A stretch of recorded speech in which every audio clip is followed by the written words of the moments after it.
Bienvenidos al módulo 1. En esta clase vamos a establecer el marco mínimo que sostiene todo el curso. ¿Cuál es la normativa base que regula las instalaciones interiores de gas en Chile? Los conceptos esenciales de combustión, triángulo del fuego, las familias de gases y, por último, cómo funciona de manera simple un artefacto a gas y el quemador. Cerramos con las licencias SEC y sus alcances para entender claramente qué puede y qué no puede hacer cada clase. Este módulo no pretende pasar toda la normativa del curso. Lo que hacemos aquí es construir un piso común.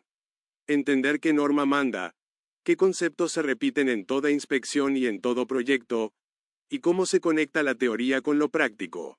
En módulos posteriores vamos a entrar en detalle con ventilaciones, evacuación de gases, defectos típicos, dimensionamiento y memoria de cálculo, y finalmente declaraciones y trámites. Vamos en este orden porque así funciona en terreno. Primero saber qué norma exige, luego hablar el idioma de presión y potencia, después entender el combustible, el gas, luego la combustión, y recién ahí el funcionamiento del equipo. Finalmente, cerramos con licencias, porque todo lo anterior se aplica dentro del campo de acción de tu autorización de instalador de gas autorizado clase 3 SEC.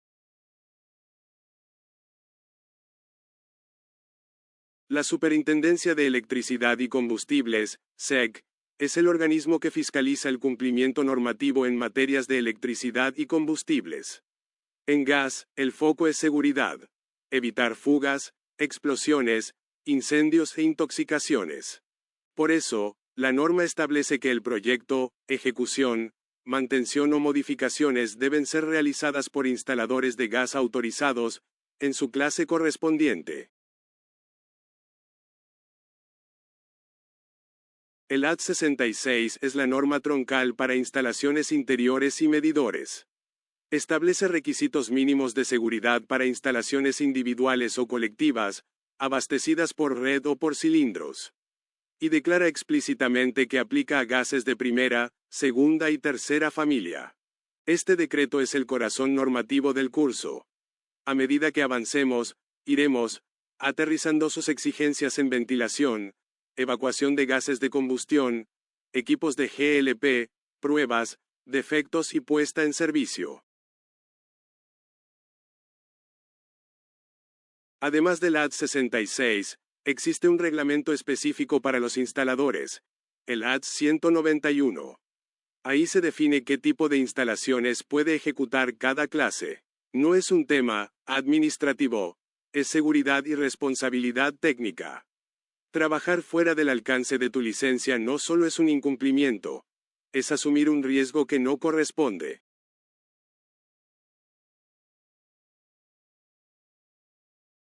En la imagen vemos la placa técnica de un artefacto a gas, que es la fuente más confiable para obtener datos del equipo.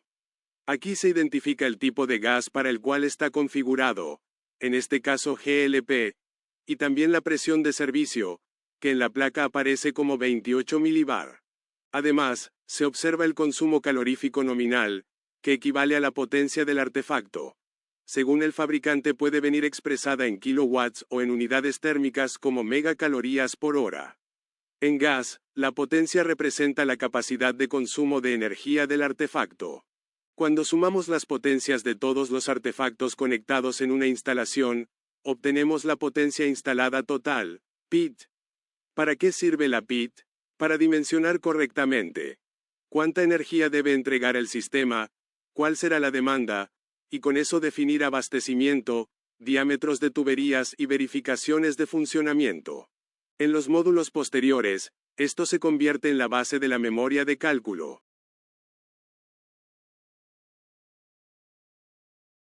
La presión de un gas, como el GLP, es la fuerza que el gas ejerce sobre las paredes del recipiente y sobre cualquier superficie que lo contenga. Esa fuerza aparece porque las moléculas del gas están en movimiento y chocan constantemente con las paredes. La imagen del pistón ayuda a entenderlo. Si el pistón baja y el gas queda en menos volumen, las moléculas chocan más seguido y la presión sube. Además, si aumenta la temperatura, Las moléculas se mueven más rápido, chocan con más energía y también sube la presión. En el caso del GLP, dentro del cilindro normalmente existe líquido y vapor al mismo tiempo. Eso significa que la presión interna está muy influenciada por la temperatura, porque el líquido se va vaporizando para mantener el equilibrio. Pero atención, los artefactos no trabajan con la presión del cilindro. En una instalación, la presión se reduce y estabiliza mediante el regulador, entregando la presión de servicio que indica la placa del equipo, por ejemplo 28 milibar. En instalaciones de gas vamos a ver distintas unidades de presión y es clave poder convertirlas rápido. La unidad base es el pascal. 1 kilopascales son 1000 pascales. Cuando hablamos de bar, es una unidad más grande. Un bar equivale a 100 kilopascales, o sea 100.000 pascales. En artefactos es muy común ver milibar. Recuerda esto. Un milibar son 100 pascales, por ejemplo. Si un regulador dice 28 milibar, eso corresponde a aproximadamente 2800 pascales, o sea 2.8 kilopascales y a 280 milímetros columna de agua. ¿Para qué sirve esto? Para ubicarte en el rango de trabajo. Un valor de referencia típico para separar baja de media presión es alrededor de 5 kilopascales, que equivale a 5000 pascales o 50 milibar o 500 milímetros columna de agua.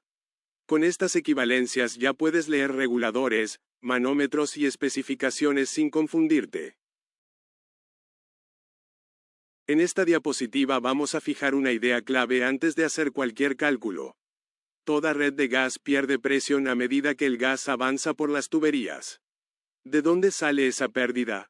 Principalmente de dos cosas: el rozamiento del gas con las paredes de la tubería a lo largo del recorrido, y las resistencias locales por accesorios y cambios de dirección. Codos, TIS, válvulas, uniones, reguladores, etc.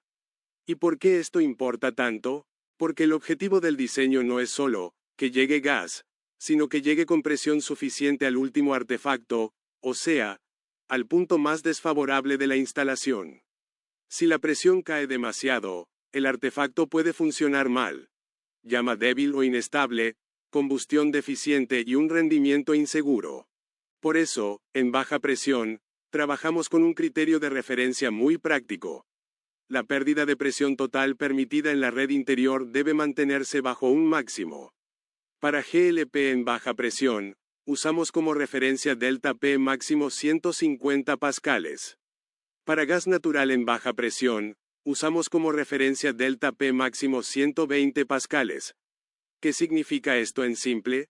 Que cuando dimensionamos la red, diámetros, longitudes equivalentes y trazado, debemos lograr que la suma de pérdidas, desde el punto de entrega o regulación hasta el artefacto más alejado o más exigente, no supere esos límites.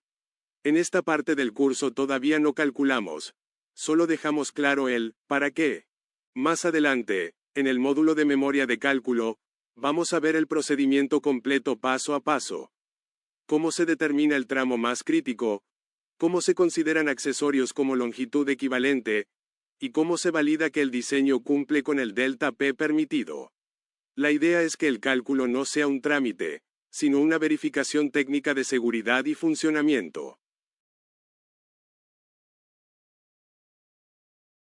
Ahora vamos con un concepto que en normativa aparece muy temprano, pero que es clave para todo el curso: las familias de gases. La razón de esta clasificación es simple. No todos los gases se comportan igual, y por lo tanto no se instalan ni se regulan igual, ni se ajustan igual los artefactos. La normativa suele agruparlos en tres familias principales. Primera familia: gases manufacturados, también conocidos históricamente como gas de ciudad.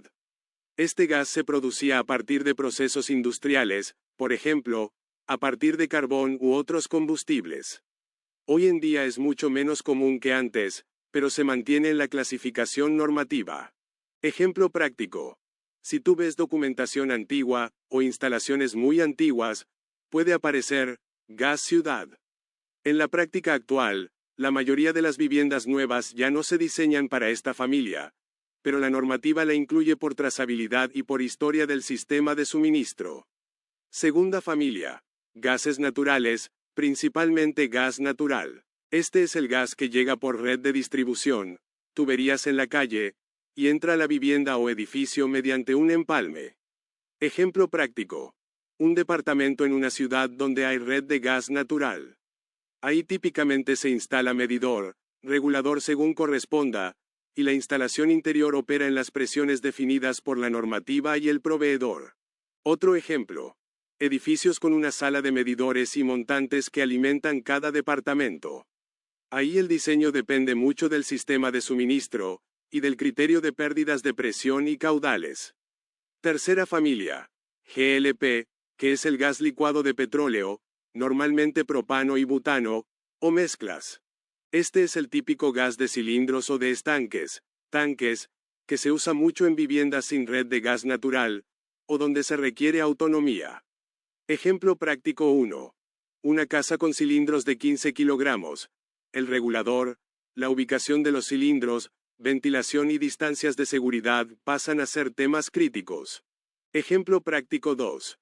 Un condominio o industria con estanque de GLP. Ahí cambia el enfoque, porque hay mayor capacidad almacenada, otras exigencias de seguridad y normalmente redes más extensas. Ahora, ¿por qué se hace esta clasificación? Porque cada familia tiene propiedades distintas, y esas propiedades impactan directamente el diseño y la seguridad. Te doy 3 diferencias muy claras. Densidad. Más liviano o más pesado que el aire. El gas natural es más liviano que el aire. Si hay fuga, tiende a subir y acumularse en la parte alta. El GLP es más pesado que el aire. Si hay fuga, tiende a bajar y acumularse cerca del piso, en fosos, cámaras, o zonas bajas. Ejemplo directo. Por eso no es lo mismo ventilar un recinto para gas natural que para GLP. El punto crítico de acumulación cambia. Poder calorífico. ¿Cuánta energía entrega? Esto influye en el consumo y en cómo los artefactos están preparados para operar. Ejemplo. Una cocina o calefón debe estar configurado para el tipo de gas correcto. Por eso existen inyectores distintos y ajustes distintos. Forma de suministro. Gas natural, generalmente por red continua. GLP, por almacenamiento, cilindros o estanques, lo que agrega el tema de autonomía y reposición. Ejemplo. En GLP tú puedes tener que calcular cuántos cilindros necesitas según consumo y temperatura. En gas natural ese cálculo no aplica igual, porque el suministro es continuo. Entonces, ¿qué idea te tienes que llevar? La familia del gas condiciona todo, desde la ubicación segura del suministro, el tipo de ventilación, la forma de cálculo, hasta la conversión y regulación de los artefactos. Y un aviso importante para la práctica. Cuando llegues a una instalación real, lo primero es confirmar qué gas es y qué familia corresponde, porque si confundes GLP con GN, puedes cometer errores graves de seguridad y funcionamiento. Eso lo vamos a ir reforzando en los módulos siguientes con ejemplos y casos típicos. En la lámina anterior dejamos clara la idea de familias de gases. No es una etiqueta teórica, sino una forma de anticipar comportamiento, riesgos y criterios de seguridad. Ahora aterrizamos eso a las familias 1 y 2, que en la práctica se asocian a gases de red. Partamos por la primera familia. El gas manufacturado o gas de ciudad. Hoy su uso es más bien histórico, pero lo mencionamos porque todavía aparece en algunos documentos, referencias antiguas o material técnico. Si alguna vez te topas con una instalación vieja o una tabla antigua, al menos ya sabes de qué se trata. La segunda familia corresponde al gas natural, donde el metano es el componente dominante. Este es el que comúnmente llega por red en muchas ciudades. Ahora viene lo importante para el instalador. Muchos gases de red son menos densos que el aire, por eso tienden a subir cuando hay una fuga. ¿Qué implica esto? Acumulación en la parte alta del recinto. El gas puede concentrarse cerca del cielo, en cielos falsos, entre techos, campanas, muebles altos o rincones superiores con poca renovación de aire. Ventilación. Para gases que suben, la ventilación y el barrido de aire en la zona alta cobra especial sentido. Por eso más adelante, Cuando veamos ventilaciones con detalle, vas a notar que no es poner una rejilla por cumplir, sino que debe tener lógica con el comportamiento del gas. Detección y revisión en terreno. Si hay sospecha de fuga, la inspección y la ubicación de detectores, cuando se usan, también se piensa con esta lógica. Zonas altas y posibles trampas de gas. Ejemplo simple. Imagina una fuga pequeña en una unión cerca de un calefón o una cocina. Aunque el olor se perciba abajo, el gas tiende a migrar hacia arriba y puede quedar acumulado en un punto alto mal ventilado. Si en esa zona existe una fuente de ignición, un interruptor, un contacto eléctrico, una chispa, el riesgo se vuelve real. Y deja esto como puente para lo que viene. En la siguiente lámina entramos a la tercera familia, GLP, donde el comportamiento cambia por completo porque el GLP es más pesado que el aire. En vez de subir, baja y se acumula abajo. Esta comparación es clave para no confundirse en seguridad, ventilación y diagnóstico de fugas. Te dejo planteada la siguiente pregunta. Si el gas es más liviano que el aire, ¿dónde esperas que se acumule primero y qué error típico comete la gente con la ventilación? Respuesta: se acumula arriba, zona alta del recinto. El error típico es ventilar solo abajo o pensar que con abrir una puerta, ventana cualquiera, da lo mismo, sin considerar que el gas liviano se concentra en la parte alta. Bien, en la lámina anterior vimos que las familias 1 y 2 se asocian a gases de red y que, en general, tienden a subir porque suelen ser menos densos que el aire. Ahora entramos a la tercera familia, que para nosotros es clave en Chile y en instalaciones domiciliarias. El GLP. GLP significa gas licuado de petróleo. Y el punto más importante para entenderlo desde ya es este. Se llama licuado porque se almacena en estado líquido bajo presión. Pero cuando sale al sistema y se regula, se utiliza como gas para alimentar los artefactos.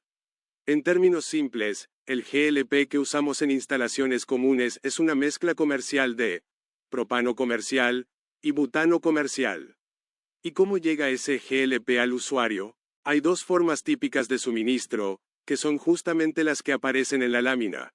Cilindros, los más comunes, de 5, 11, 15 y 45 kilogramos. Aquí es donde entra la realidad del instalador clase 3. Muchas viviendas y pequeños comercios trabajan con cilindros, y el diseño debe considerar el consumo, la regulación y la seguridad del recinto o gabinete donde se ubican. Tanque estacionario. Cuando el consumo es mayor o se busca autonomía, se usa en condominios, industrias pequeñas o recintos donde es más eficiente un abastecimiento a granel. Desde el punto de vista del proyecto, cambia el enfoque.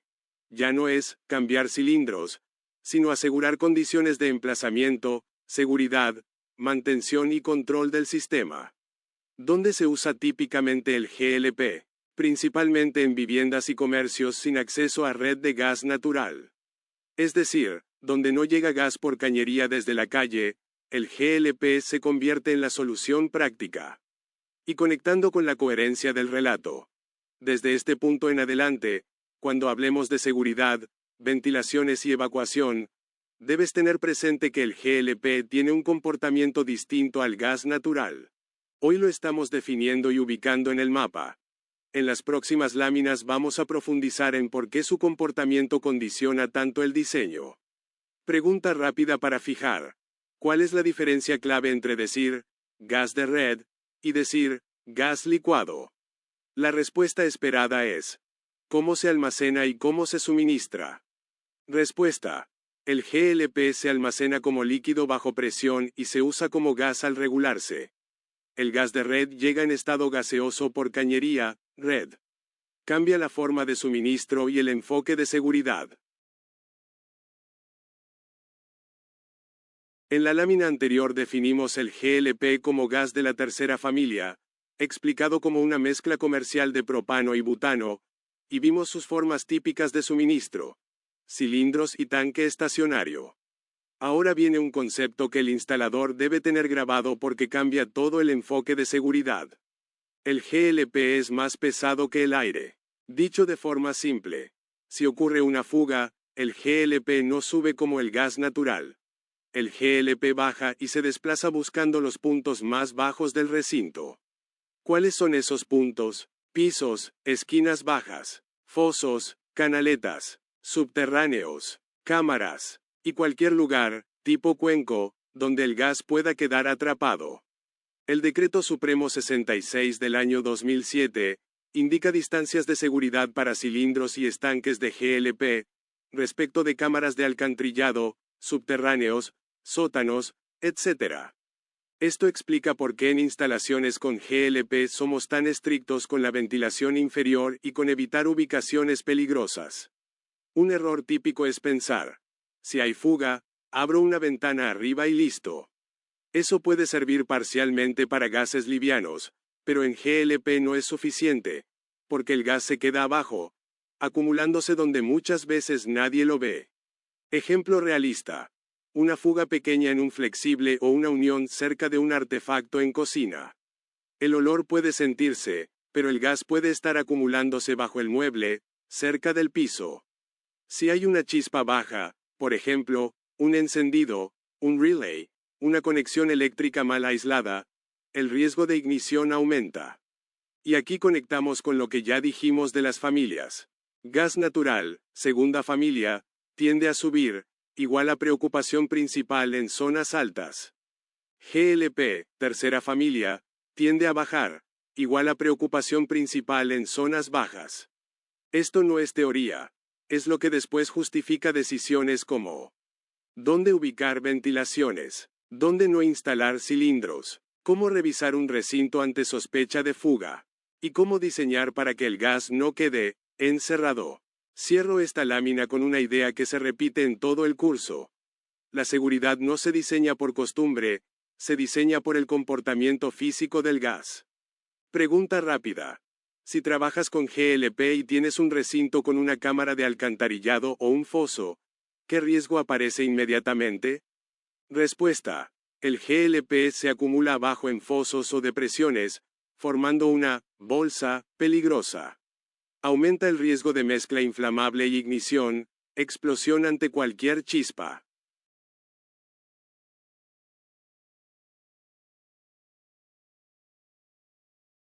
Hasta aquí ya entendimos dos ideas base. 1. El GLP es más pesado que el aire, por eso una fuga baja y se acumula en zonas inferiores. Y 2. Esa acumulación es peligrosa, pero ojo, el gas por sí solo no explota porque sí. El riesgo real aparece cuando el GLP se mezcla con el aire en una proporción determinada. Dicho simple: para que exista fuego o explosión se necesitan tres cosas al mismo tiempo: gas combustible, GLP en este caso, aire, oxígeno, y una fuente de ignición, chispa, llama, interruptor, motor, encendedor, estática, etc. Y aquí está el punto de la lámina. Con mala ventilación, una fuga puede ir acumulándose hasta alcanzar una mezcla gas-aire peligrosa. No es instantáneo, muchas veces es progresivo y silencioso. Piensa en un ejemplo típico de vivienda. Fuga pequeña en una unión o flexible, el gas se va a la parte baja, se queda en un espacio cerrado, como bajo un mueble, una esquina, un piso con desnivel, o un recinto sin ventilación inferior. En ese escenario, basta una acción común: prender la luz, enchufar algo, activar el encendido de la cocina, y ya tienes la fuente de ignición. Por eso insistimos tanto en ventilación. La ventilación no es un trámite, es lo que evita que el gas alcance ese rango de mezcla peligrosa. Si el gas se dispersa, la concentración baja y el riesgo se controla. Mensaje práctico para el instalador y para el usuario: si hay olor o sospecha de fuga, cerrar la llave, ventilar, no accionar interruptores, no encender llamas, y evacuar si es necesario. Lo importante es cortar el gas y dispersar la mezcla antes de que llegue a condiciones peligrosas. Pregunta para fijar la idea: ¿qué es lo que realmente vuelve explosiva una fuga? ¿El gas solo, o la mezcla gas-aire más una chispa? Respuesta: el riesgo real es la mezcla gas más aire en rango inflamable más una fuente de ignición, chispa, llama. El gas solo, sin aire o sin ignición, no genera combustión. Perfecto. En la lámina anterior vimos que el peligro no es el gas solo, sino la mezcla gas-aire en un rango inflamable más una fuente de ignición. Ahora lo ordenamos con un modelo muy simple y potente: el triángulo del fuego. El triángulo nos dice que para que exista fuego, y eventualmente una explosión, deben estar presentes tres elementos al mismo tiempo. Combustible en nuestro curso, el combustible es el gas, GLP o gas natural. Si hay una fuga, el combustible está disponible, y si se acumula, especialmente en GLP, que baja, el riesgo aumenta. Comburente es el oxígeno del aire. Está prácticamente siempre presente en un recinto normal. Por eso, en gas, normalmente no puedes eliminar el comburente como medida práctica. Lo que sí puedes hacer es evitar que el combustible alcance concentraciones peligrosas, es decir, dispersarlo. Energía de activación, fuente de ignición puede ser una llama, una chispa eléctrica, un interruptor, estática, un motor, incluso el encendido de un artefacto. Aquí es donde ocurren muchos accidentes.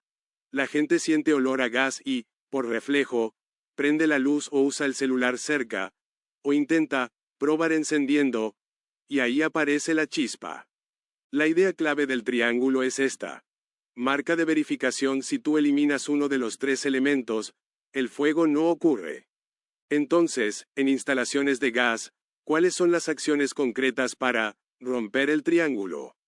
Quitar el combustible. Lo primero es cerrar la llave de paso, del artefacto, del regulador o la general, según corresponda. Esto es lo más efectivo y rápido. Quitar la ignición. No accionar interruptores, no enchufar, desenchufar, no encender llamas, no generar chispas. Reducir la mezcla peligrosa. Dispersar el combustible. Aquí entra la ventilación. Ojo, ventilar no es quitar oxígeno, es bajar la concentración de gas para salir del rango inflamable. En GLP, recuerda, el gas se va abajo, así que la ventilación debe permitir barrido también en zonas bajas. Ejemplo típico para que quede grabado. Si hay olor a gas en cocina, cierro gas, combustible, ventilo, reduzco concentración, y no prendo ni apago nada, ignición. Con esas tres decisiones, estás aplicando el triángulo del fuego de forma práctica. Cierro con una pregunta corta. De los tres lados del triángulo, ¿cuál es el más fácil de controlar en una emergencia de gas? ¿El combustible, el comburente o la ignición? ¿Y cuál es el error más común que agrega ignición? Respuesta: lo más fácil de controlar es el combustible. Cerrar la llave de paso, cortar el gas. El error más común que agrega ignición es encender, apagar luces, enchufar, desenchufar, usar llamas, encendedor, cocina, o generar chispas. Hasta aquí entendimos el triángulo del fuego: combustible, oxígeno y fuente de ignición. Ahora damos un paso más. Aunque no haya incendio, el proceso de combustión puede ocurrir bien o mal, y eso en gas es crítico por seguridad. Primero, definamos en simple. Combustión es una oxidación rápida que libera calor. Eso es lo que buscamos en un artefacto. Transformar el gas en calor de forma controlada. Ahora, ¿qué es combustión completa? Es cuando el gas se quema con el oxígeno suficiente y con una mezcla correcta de aire y gas.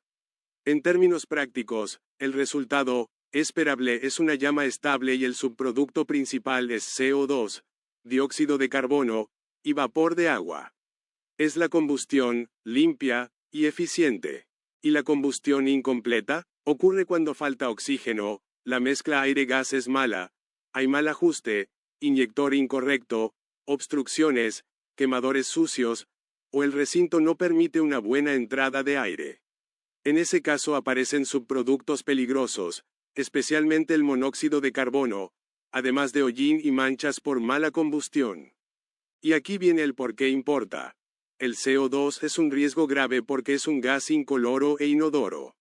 No avisa. La persona no lo detecta como olor a gas. se acumula y produce intoxicación, dolor de cabeza, mareos, náuseas, somnolencia, y en casos severos puede ser mortal.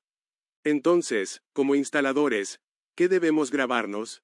El objetivo no es solo que encienda, sino que queme bien. Para evitar combustión incompleta se requieren tres cosas prácticas: ventilación adecuada, ajuste correcto del artefacto, según gas, condiciones y mezcla adecuada de gas-aire, y mantención, limpieza y revisión periódica. Ejemplo típico de terreno: llama amarilla, floja, olor raro a gases quemados, vidrio, techo manchado o presencia de hollín cerca del artefacto. Eso es una alarma de que algo no está bien en la combustión. Y esto conecta perfecto con lo que viene en la siguiente lámina: evacuación y ventilación. Porque una ventilación bien pensada no es solo por fugas, también es para asegurar combustión segura y reducir el riesgo de CO2. Pregunta rápida: ¿qué preocupa más en una combustión incompleta? ¿Que el artefacto sea menos eficiente, o que aparezca monóxido de carbono? ¿Por qué? Respuesta: preocupa más el monóxido de carbono, llamado también dióxido de carbono, porque es tóxico, inodoro e invisible, puede causar intoxicación grave y muerte. La menor eficiencia es secundaria comparada con el riesgo sanitario. Bien, venimos de entender dos riesgos grandes: fugas de gas, donde el problema es la acumulación, y ya vimos que GLP baja y GN tiende a subir, y combustión incompleta, donde el riesgo crítico es el monóxido de carbono, CO, que es invisible e inodoro. Con esa base, esta lámina marca un principio que en gas es intransable. Toda instalación debe asegurar evacuación y ventilación adecuadas. Primero, evacuación. Aquí hablamos de la descarga segura al exterior de los productos de la combustión. O sea, si el artefacto quema gas, esos gases quemados deben salir por un camino controlado, sin devolverse al recinto y sin contaminar el ambiente interior. Esto aplica especialmente a artefactos que requieren ducto o sistema de evacuación. La idea es simple: lo que se quema, no puede quedarse dentro. Segundo, ventilación. Esto es el aporte y renovación de aire del recinto. ¿Para qué sirve? Para dos cosas muy concretas: asegurar buena combustión, que haya oxígeno suficiente y el artefacto funcione correctamente. Evitar acumulación y contaminación, tanto por una eventual fuga como por gases producto de una mala combustión. Por eso el punto central que aparece en pantalla: nunca tapar rejillas. Este es un error típico en viviendas: por frío, por polvo, por ruido, por estética. Se tapa la ventilación, y cuando se tapa, lo que estás haciendo es desactivar una barrera de seguridad. La ventilación no está de adorno. Está para que el sistema sea seguro incluso cuando ocurren condiciones no ideales. Entonces, cuando la norma exige condiciones mínimas, no es por burocracia. Es porque la experiencia demuestra que, sin ventilación y sin evacuación correcta, el riesgo aumenta de forma real y rápida. Idea de transición. En las próximas láminas vamos a ver cómo se resuelve esto en la práctica. ¿Qué se entiende por ventilación? ¿Dónde se ubica? ¿Qué se revisa y cuáles son errores típicos de instalación e inspección? Pregunta rápida: ¿qué crees que es más peligroso? ¿Un recinto sin ventilación, o un recinto con ventilación pero con la evacuación mal hecha? La respuesta correcta es: ambas son críticas, porque atacan riesgos distintos. Ya vimos que una instalación segura no es solo que el gas llegue, sino que la combustión sea correcta para evitar riesgos como fuga o CO2 por combustión incompleta. En esta lámina vamos a entender, en simple, cómo funciona un quemador, porque cuando tú entiendes el camino del gas, después puedes diagnosticar fallas mucho más rápido. Camino del gas, paso a paso. 1. Llave o válvula de control. El gas llega desde la red interna hasta el artefacto, y lo primero que hace el sistema es controlar el paso. Esta válvula regula si el gas pasa o no pasa y, en algunos artefactos, regula además el caudal. Idea práctica: si aquí hay una falla o una manipulación incorrecta, puedes tener pérdidas, apagados, o un funcionamiento inestable. 2. Inyector, boquilla. Después el gas pasa por el inyector, que es una pieza clave. El inyector funciona como una boquilla calibrada. Reduce el paso, aumenta la velocidad del gas y genera el chorro, que alimenta el quemador. ¿Por qué es tan importante? Porque el inyector debe ser el correcto para el tipo de gas y la presión de trabajo. No es lo mismo GLP que gas natural. Ejemplo, típico de error. Si el inyector no corresponde, la llama puede salir amarilla, con hollín, o el artefacto puede quedar pasado a gas, o con baja potencia. Y eso se conecta directo con la combustión incompleta. Mala mezcla, igual a riesgo de CO2. 3. Mezcla con aire. Efecto Venturi. Aire primario. Al salir a alta velocidad por el inyector, el gas arrastra aire y se empieza a formar una mezcla aire-gas antes de llegar a la llama. Ese aire que entra y se mezcla en esta etapa se llama aire primario. Si entra poco aire primario, llama más amarilla, combustión sucia, hollín. Si entra demasiado aire, o hay desajustes, puede haber inestabilidad, ruido o incluso apagados. 4. Aire secundario, el aire que completa la combustión alrededor de la llama. Pero ojo, no todo el oxígeno entra al inicio. Una parte importante del aire entra después, desde el ambiente del recinto, alrededor de la llama, en la salida del quemador. A ese aporte se le llama aire secundario.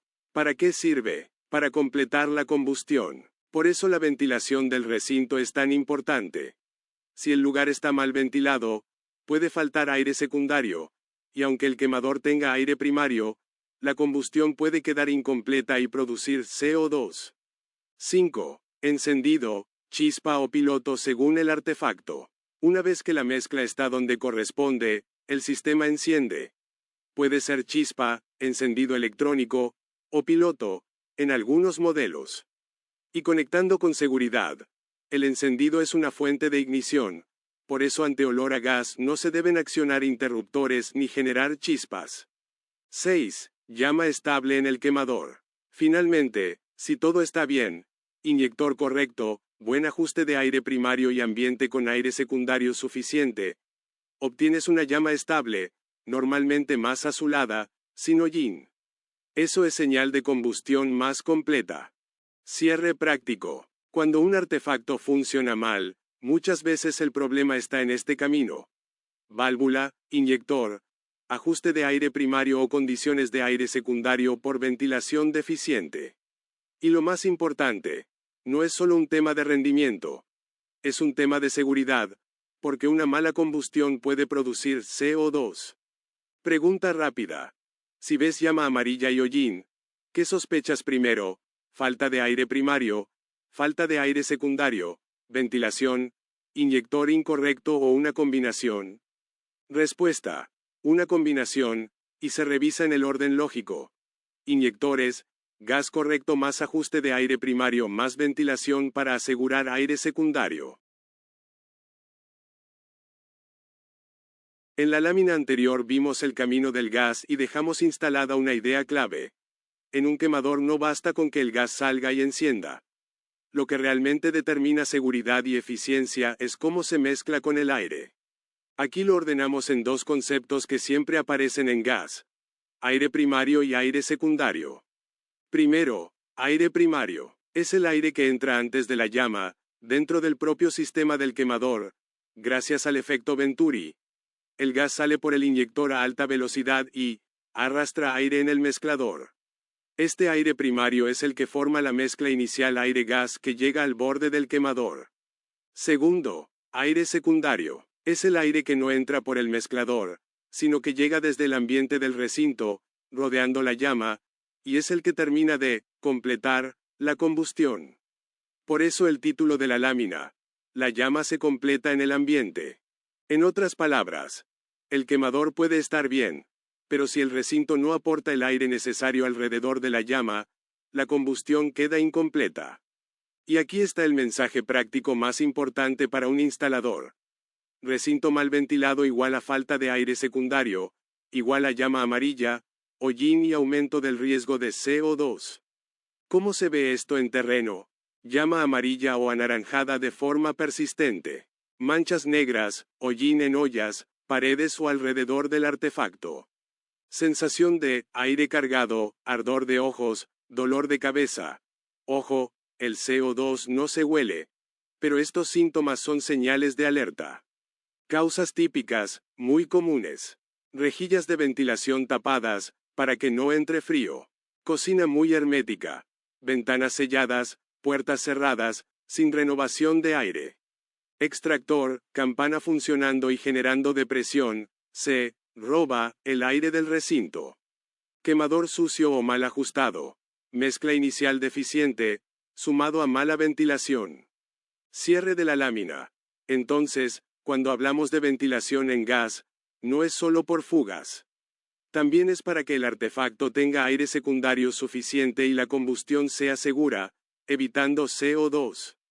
Y esto nos deja listos para la lámina final del módulo, donde conectamos todo con el alcance de la licencia SEC y lo que viene en los próximos módulos. Pregunta corta para el grupo. Si un usuario te dice la llama está amarilla y me queda hollín, ¿qué revisas primero? ¿El quemador, aire primario, o la ventilación del recinto, aire secundario? Respuesta: ambas, pero se piensa como causa combinada. Ajuste: limpieza del quemador más ventilación para asegurar aire secundario. Con esta lámina cerramos el módulo 1 y amarramos todo lo visto con el alcance real de la licencia SEC. Hasta ahora trabajamos lo esencial para hablar con propiedad de gas. ¿Qué gas estamos usando? ¿Cómo se comporta? ¿Si sube o baja? ¿Por qué existe el riesgo de mezcla inflamable? ¿Cómo se explica con el triángulo del fuego? ¿Y por qué la combustión completa, incompleta y la ventilación no son opcionales? Incluso vimos, a nivel simple, cómo funciona un quemador y la diferencia entre aire primario y secundario, que conecta directo con el riesgo de CO2. Ahora, ¿qué te habilita a hacer cada licencia? Clase 3, que es el foco de este curso. Te autoriza a ejecutar instalaciones interiores en baja presión, es decir, hasta 5 kilopascales, y con PID 60 kilowatts.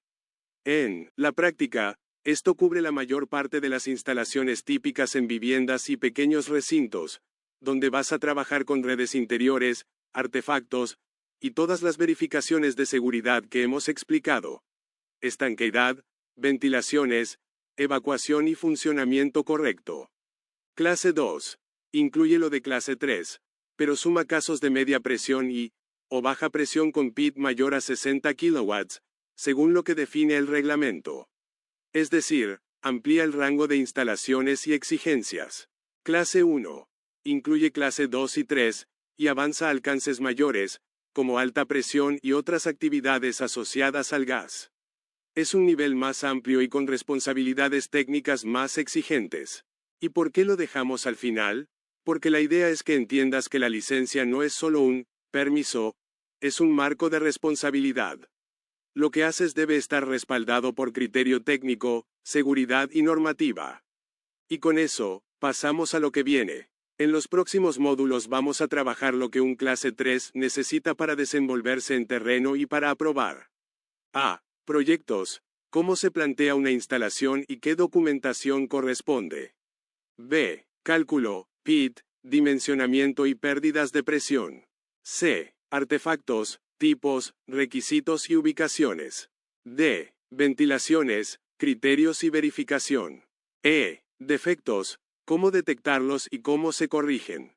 Y finalmente, F. Trámites SEC, declaraciones y proceso formal.